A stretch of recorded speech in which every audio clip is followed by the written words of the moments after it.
beaucoup de sujets derrière tout ça. Bon, des sujets de société, des sujets économiques, des sujets environnementaux. Peut-être pourrions-nous serrer les questions. Déjà, en matière d'éducation citoyenne, je pense à la sécurité routière, vous avez apporté une contribution essentielle pour nous. Le simulateur de conduite. Nous avons, nous, en préfecture, un simulateur de roues, mais il nous fallait effectivement développer le comportement routier et la présence à chacune des foires expositions, manifestations de tous ordres nous réunissent ensemble sur ce sujet-là.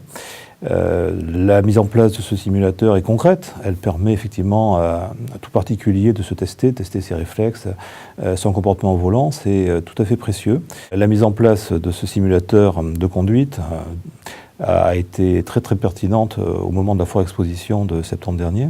Je dois dire que sur l'aspect routier, les problèmes de comportement sont essentiels. Les accidents, notamment mortels, interviennent toujours s'il y a un défaut de comportement. Vitesse, perte de contrôle, inattention. Et c'est précisément sur ces sujets-là que le simulateur est utile. 31 morts l'année dernière sur nos routes, 33 l'année précédente.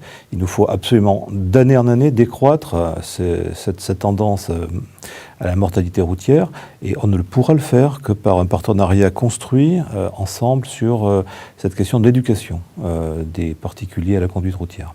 Donc pour cela, je sais au Crédit Agricole d'avoir effectivement mis en place ce simulateur. Je crois que c'est une initiative très pertinente là encore.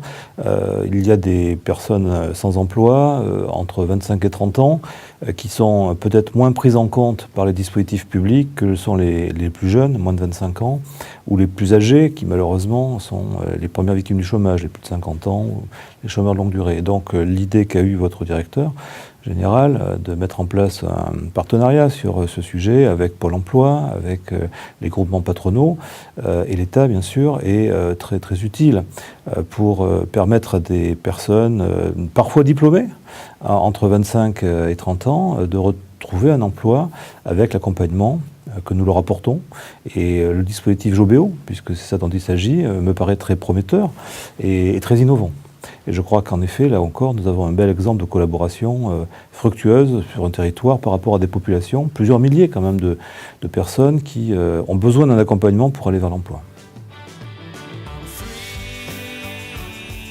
Évidemment, le Crédit Agricole, pour moi, pour les services de l'État, notamment la direction des territoires, c'est aussi et beaucoup et surtout le soutien à l'agriculture.